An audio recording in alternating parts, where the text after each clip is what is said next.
More Heart Than Talent Radio. Jeffery Combs to a different place to conduct the Facebook Live today. I see that we are having some technical difficulties, which once again is beyond my challenge, so I will be doing the best I possibly can. So we went offline in my studio. I'm now back in my office on my phone, so back in the game. So that's what you do when you own a business. You adapt and adjust. So welcome, Wojo, Gerardo, Marina, Eric. Topic for today's call is on codependency. This book right here, this book, Codependent No More, groundbreaking book by Melody Beatty. I had the privilege of speaking in Denver, Colorado in 2010, and a man in the audience informed me that Melody Beatty used to write newspaper articles for him. Now, I was so compelled to find out more about Melody after hearing that about him that I went out and Googled her, could not find any videos of her, but found podcasts of her and recordings of her, and was very fascinated with the journey she went through to become clean and sober. She has a fascinating story. If you can find recordings of Melody Beatty online by Googling her. She's an amazing woman. Topic for today's call is codependent recovery. I myself am in recovery of codependence. Now, codependence broken down, Melody breaks down and writes some of the best content I've ever written. So here's the preface to the 1992 edition, and she breaks down what codependence is. So I'm going to paraphrase what her definition and my definition of codependence is. So if you have codependent tendencies, that would be me. I have codependent tendencies. Codependence is not my number one addiction. It is one of the sideline addictions. So my main addiction was alcohol. These are the physical forms, how addictions formulate. So I'll break down the emotions that led to my codependence and the events, and you can determine your own. But codependence in a interpretation, codependence in context is enabling, over-obligating, doing more for others than you do for self, and usually driven by guilt. It means you'll do things for others with an expectation that they do not reciprocate, so you can be and stay disappointed. So a classic codependent is typically a chronic over-obligator. This oftentimes becomes mothers, grandmothers, stay-at-home moms, etc., people who slave away, overwhelm themselves. Then there's the other side of codependence. That is the type of person who creates an identity through an addict by fixing an addict up. Now, the roots of codependency come from the events that shape the feelings. If you grew up in an alcoholic home, there's a possibility that you will be codependent. You're definitely going to be an adult child of an alcoholic if you're in an alcoholic home, or an adult child of an addict, ACOA, but codependence can oftentimes bleed into the situation. If you lose your innocence having to take care of a family, a mother, a father, if you have a disabled relative and you become the caretaker, then there's a high probability that will create codependence. If you're the oldest child of 4, 5, or 6 and you have to take the role on of being the parent, etc., or if you're the middle child and you have to raise the next 2 or 3, this can affect your codependence. If you're going to the liquor store, getting cigarettes, doing situations, if you're working and you have to give your money to the family to support the family, there's a high probability that creates codependent tendencies. The more you understand the cause that creates the effect of why you do what you do, now the separation begins. If you own a business and you find yourself doing more for others, or you find yourself feeling selfish or feeling guilty, or you feel responsible for other people's success and or failure, or you put a lot of pressure on yourself, this is a lot of information at one time, you put a lot of pressure on yourself to take care of everyone. And people say, how do I get my team? How do I get my team to events? Well, you're not a getter. You're not a Getter. If you're a business owner, then you're the president and founder, CEO of your own corporation. Now, codependence, codependence is not black and white. This does not mean that you can't, it doesn't mean that you can't be fanfare for the common man or you can't be there for a team, but it's going to be your responsibility to understand what crossing the line means. When you feel responsible for someone else or responsible for other people, or you're trying to control someone's outcome, well, there's a high probability you have codependent tendencies. I was recently coaching someone who was doing marriage counseling and therapy, and they are married to someone who has addiction challenges. And I said to my client, if you don't address the addiction challenges, the marriage counseling is going to have no merit. I mean, you can sit there all day long and talk about getting along, but if you don't address the elephant in the room and then your own codependence to the elephant in the room, then the probability of the marriage ever flourishing or coming together or finding that peace, that love, and that intimacy will be minimized by the fact that there's this elephant in the room called addiction. So oftentimes the codependent finds an addict or rescue to fulfill their own low self-esteem or own feelings. So that will show up in a business.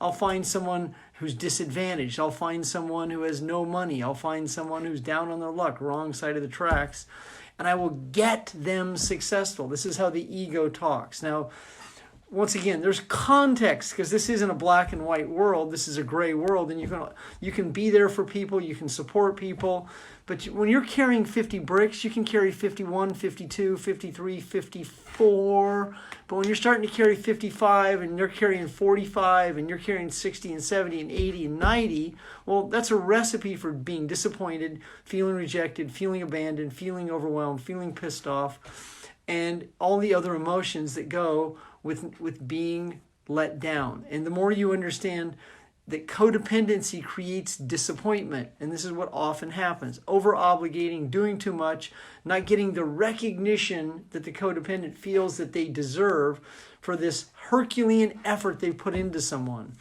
I've poured greatness into you, and you didn't even make it to the event. I once saw a woman who paid for one of her teammates to go to an event, and then the teammate quit the company or quit the business, and my client was very, very upset after all I've done for her. Well, I said, well, you over-obligated yourself to someone who wasn't committed. I mean, that would be rigorous honesty. And the more you understand cause that creates the effect, it means the separation from self. So that from the events that create your codependence. Now, this is once again, this is evolvement, this is sobriety, this is recovery. Now, this is a chapter I recommend. I have it actually bookmarked. This is a chapter I recommend to every one of my clients. So if you're my client, I'm going to recommend this book to you, Letting Go, this book, Power versus Force. Then I'm going to recommend this book to you, Codependent No More. And right here, chapter 5. See this bookmark? This is a perpetual bookmark for chapter 5 because I open it and read it. Now, this is a brand new copy of Codependent No More because I have broken the spine of a couple of them and yellowed them to yellowing.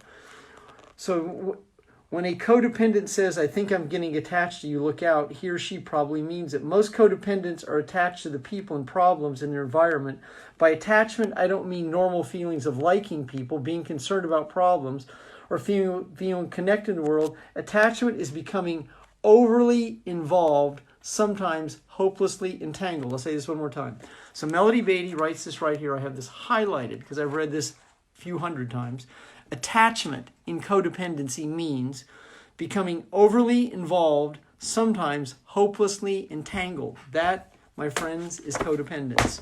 Now, if you are on this call and you are in my group Sobriety Consciousness and you've ever attended Al-Anon or CODA, or you're just beginning to start to understand what codependency means, congratulations, because that means that you're stepping out of denial. Now me, I was a superstar kid for my parents. I cleaned their house. I did a lot of situations. My codependence happens in that time frame. I end up attracting a series of weak women throughout my 20s. I'm an addict. They're an addict. Even in my recovery, I will tend to attract broken souls from broken homes with broken bones that I will fix up. I mean, I will say I have a tender heart, I have a soft heart, but what it really means is I had control issues. I would try and create my esteem through other people's recovery so I could feel better about myself. And so this means that I had a series of dysfunctional, intimate relationships. I can say today I'm in the most functional relationship I've ever been in. I'm going to be married on November 30th. I know some of you are going to congratulate me. Thank you. And I once said that I will never remarry. I'll never do that. Well, I am. And so I'm moving further and further along in my codependent recovery. So I have 32 years of drug and alcohol and sex addictions in recovery, but it's codependency that would be the fourth addiction that I am in recovery of. And so there's drugs, alcohol, sex, and then codependency. And I have 10 years in the recovery process of that. So I no longer attract to my reality people who are overwhelmed. I attract to my reality quality, like-minded people that I can be intimate and be connected to. I mean, that's an affirmation I wrote. You can write your own affirmations. Now, let's take a look at what codependency is and what you can do to be and stay in recovery. So I'm going to just go down I have this sent out to my database. So if you receive this, you can follow along if you like to take notes, etc. But what I'm covering today, what it means to be codependent. Now, this is a loose interpretation. Once again, now you can interpret this however you want to interpret it and then apply it to your own life, because codependency is not black and white. I will still cross the line for people. I will still go beyond the call of duty at times, especially in a win-win situation. But I also, in codependency, you want to have boundaries, guidelines, and you want to have clearly defined rules for yourself about codependency, so you don't find yourself saying yes to everyone and then resenting yourself later. Codependents typically have challenges saying, I appreciate the offer, but I'll have to pass on that right now. So when you're able to do this, then you're letting go of your guilt. Codependents typically, their energy is driven by guilt, and they tend to over-obligate themselves. So codependency typically, this is a generality, means over-obligation, enabling, doing more for others than you do for yourself, putting yourself last, and then feeling disappointed when you don't receive the recognition that you feel you deserve for all this effort you put in. And so what many people do, they'll put more effort into others than they would put into building their business. They'll put more effort into service and put more effort into charity and put more effort into other people, which is not necessarily bad. It's not black and white. That's why I say that you have to be able to find the gray in codependence. But what you want to be clear on is how you cross the line and how you get disappointed. So codependence oftentimes leads to resentment, because guilt and resentment oftentimes are like this in your emotional code. Now this Friday and Saturday, Eric Batetto, good to see you, my brother. This Friday and Saturday, I have the privilege of spending quality time with Kara DeChico Sandre. Kara lives in Long Island. She's flying to Stockton, California, Thursday night, Friday, and Saturday. She's speaking twice. She's a NATE practitioner, Nambudrapad Allergy Elimination Technique, and I am in treatment today for that emotion code. So Kara is my practitioner. She assists me with the repressed feelings I still hold on to at 62 years old. So I still have some of these repressed feelings. And some of my feelings are still codependent, over-obligating, doing too much for others, going beyond the call of duty, discounting my services, undercutting my own money. I mean, these are some of the things that I still find myself doing. And so what I've learned to do is not raise my prices, raise my value. So that's what you start to do in recovery of codependence. You start to value yourself. Now, this is in humility, not, hey, I'm valuable. It's not like that. It's like you start to value yourself more and you move out of guilt. So you start to let go of guilt, and then shame are the events that you hold on to of trauma, sexual abuse, molestation, all the other situations that happen over and over. And my humble apologies. For those of you who just found me back, I got dropped off, so I went down to my other office where I have better service here. For whatever reason, Verizon is doing whatever Verizon's doing, and I'm in the middle right here of delivering. So let's take a look at number 2, events that cause rescue behavior. So I myself am a recovering rescuer. Anyone else feel open enough or honest enough? If you're a recovering rescuer, you can let me know here by sending me a message. Wayne Clark, good to see you, my brother. So I'm a recovering rescuer. I will tend to rescue women. I've tended to rescue my friends. There's a couple of my friends' pictures on the wall. I have a friend named Dave.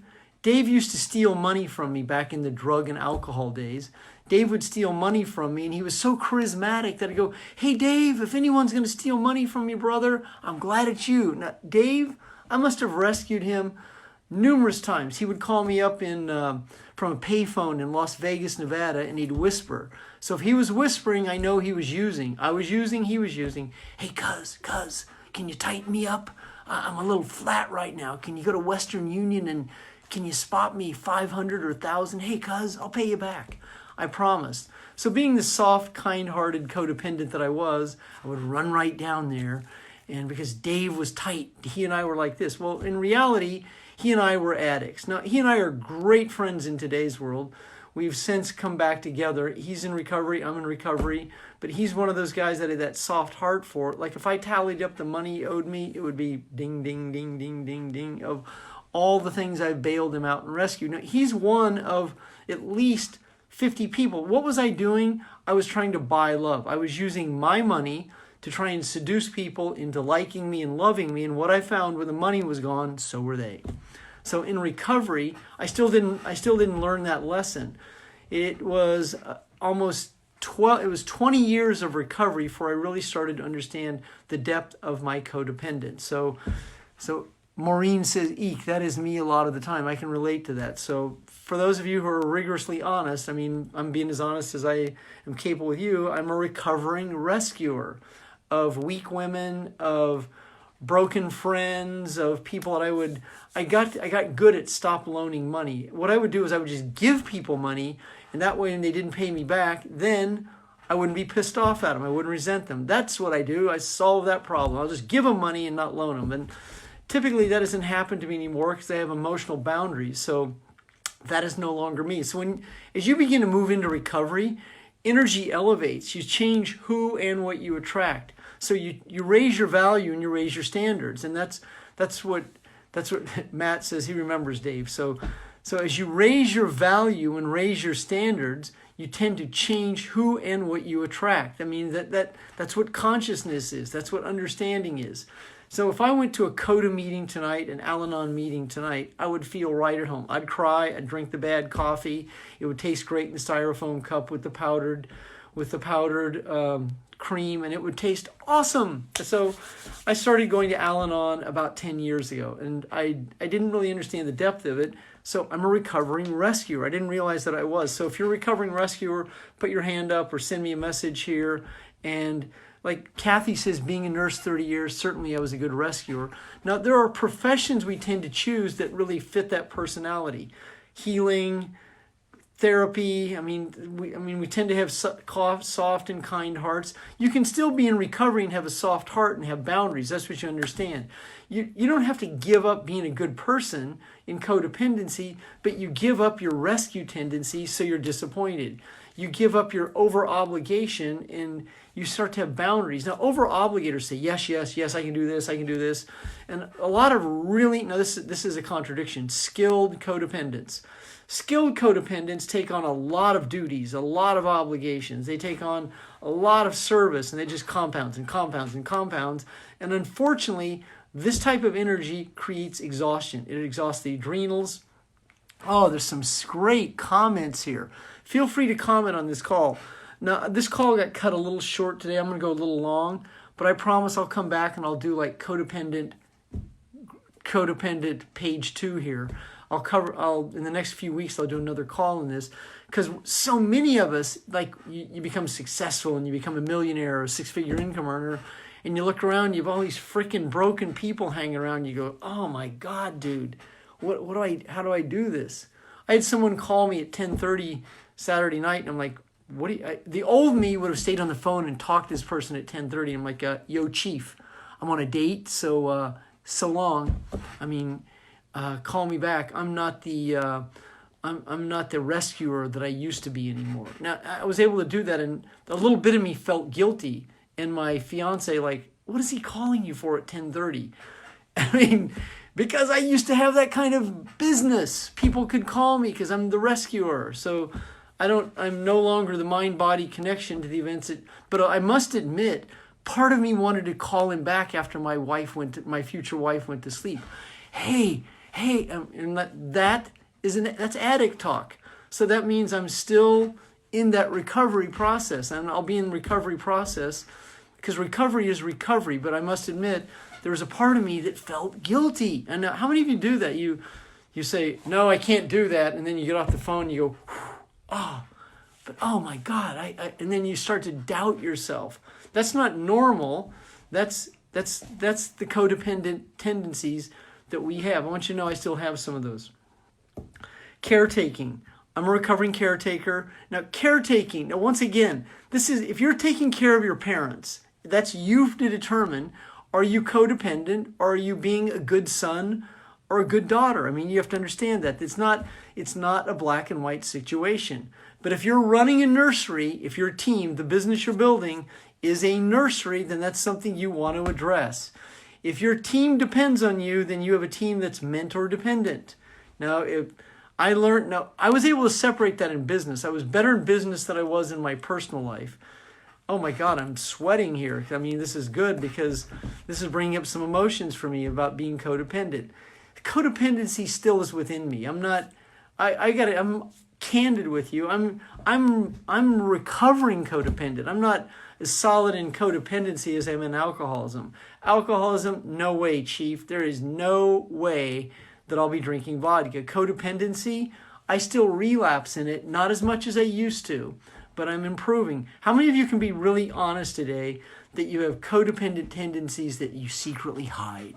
You don't want people to know how far you go across the line, then you get disappointed by people. I mean, once you're rigorously honest, and we'll cover this in my next two events. My Protege Writer Speakers Workshop will cover it, and then Breakthroughs to Success. If you're my coaching client, December Breakthroughs to Success will be a game changer. If you haven't hired me to be your coach, Breakthroughs to Success is a 2.5-day event. So if my coaching is $3,000 for 6 hours, Breakthroughs to Success is free. That event used to cost $1,000, and it is unequivocally worth the $3,000 when you attend. And you will see my clients, they will tell you right here who've attended, they go, oh yes, dude, that event is a game-changing event. And it's not intense, it's deep, but it's definitely an event that really, I'm very skilled at facilitating that breakthrough process. Now, number 5 on this, low self-worth, well, that goes with codependency, because in codependency, we tend to create self-confidence out of helping others, fanfare for the common man. Now, when you pull over on the side of the road and you assist someone that's stranded or has a flat tire or something like that, or someone calls you and asks you to do something and you agree to it within context, that's not codependency. But when your phone rings off the hook, or you're chronically worried about how you should be taking care of other people, that's codependence. When you're worried about other people, worried about your team, worried about worrying, when you worry all the time, when you're always worrying, this is codependence. And because that energy is driven by guilt. Now, this call actually could be a whole seminar. I mean, this could be a 3-hour call if I wanted to turn it into that. But low self-worth is created through codependence by rescuing, enabling, over-obligating, and taking care of others. I'm watching the comments. I'm also recovering codependent. I've enjoyed your live talks. Thank you, Darlene. So control the outcome. Another reason that we are codependents is because we want to control the outcome. We want to get people. We want to get people successful. And we say things like, you should join my business, because if you join my business, I'll be your mentor. Well, instead of saying, have you ever considered starting your own business? This is codependent talk. I'll be right over. And so codependent talk is a lot of control talk. It's like we want to control the outcome. And we move these broken people in our house, or we go over and spend a lot of time with them, and we spend time rescuing people. This is what codependence is: enabling, over-obligating, doing more for others. And you have to put asterisks around that. You can still do deeds for others, but it's your responsibility in a gray world to understand the black and white of how you over-obligate yourself. And if you're in an addicted relationship and the two of you are in recovery, then that's part of, you start to understand your roles and how you adapt and adjust in them. So if you're codependent and your significant other is the addict and the two of you are in recovery, then it's going to take this communication to come together so that you can create this collaboration, this intimacy, this love that you know you are capable of. And that's how a relationship flourishes is in recovery. So if you're in recovery and your significant other is not in recovery, well, that compounds the situation.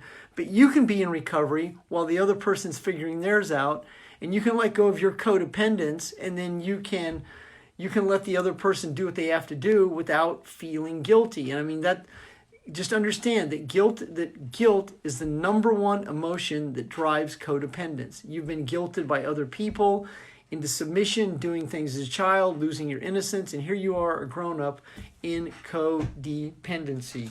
So controlling the outcome is a major component of codependency.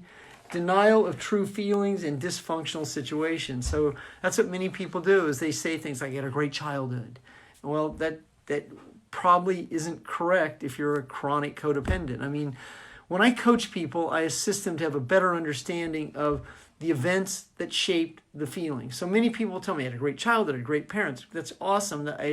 That's great, but let's do this. Let's break down the timeline, the chronology, the events that happened. And when I do this with people, they oftentimes get this, I had no idea. Well, you couldn't have any idea because you've lived in repressed feelings. Repressed feelings are what keeps you emotionally addicted to a set of feelings that keeps you saying, I don't know, I guess, I probably, sorta, kinda. This is what leads to this. Poor communication skills means that you have challenges confronting the situation. Codependents have challenges confronting the situation because they don't want to hurt someone's feelings. They don't want to be wrong. The codependents definitely have right consciousness. They have to be right. I know the best way. Let me do this for you. Let me take care of this. Let me do this. Let me do this. Let me do this. Let me just build your business for you. Oh, let me just go to your work for you. Now, I grew up with codependency all around me. You can assess that situation yourself. And codependency just gets passed on. It's not in the bloodlines. It's not in the gene pool. I mean, it's so traditionally passed down in families like this, and then it becomes family lore. This is how we operate. This is what we do. We take care of our family. We take care of other ones, and we move people into our house. And I mean, I understand there's context to this, but you want to take a look at it objectively and see how the conditioned behavior has affected you as a codependent, either addicted codependent or codependent tendencies. That's up for you to decide. And a lot of codependency is driven by anger. And anger meaning resentment and anger, and the person who's codependent is angry because they don't get the recognition that they feel they deserve. So I covered about a 10-hour topic in about 30 minutes today, and even had to do a break between the disconnection of Facebook Live here today. Jeffery Combs, president and founder, Golden Mastermind Seminars Incorporated, bringing you the juice today. Now, if you are on this call and you have not, Jeremy Angle, my brother, good to see you. If you're on this Facebook Live and you have not taken advantage of a free 20-minute coaching session, now is your opportunity. I see many of you here who are followers, friends, good connections, and if you want to take advantage of a free 20-minute coaching call, or you've been a previous client, I still offer that to a previous client, provided you're at least considering rehiring me. You can go right up there in that little box right there, click on it, it's Facebook Messenger, send me your phone number, and I will return it in a very short period of time. Codependent No More, that is the book. Chapter 5, Detachment, a game-changing chapter. Jeffery Combs saying you have a great afternoon.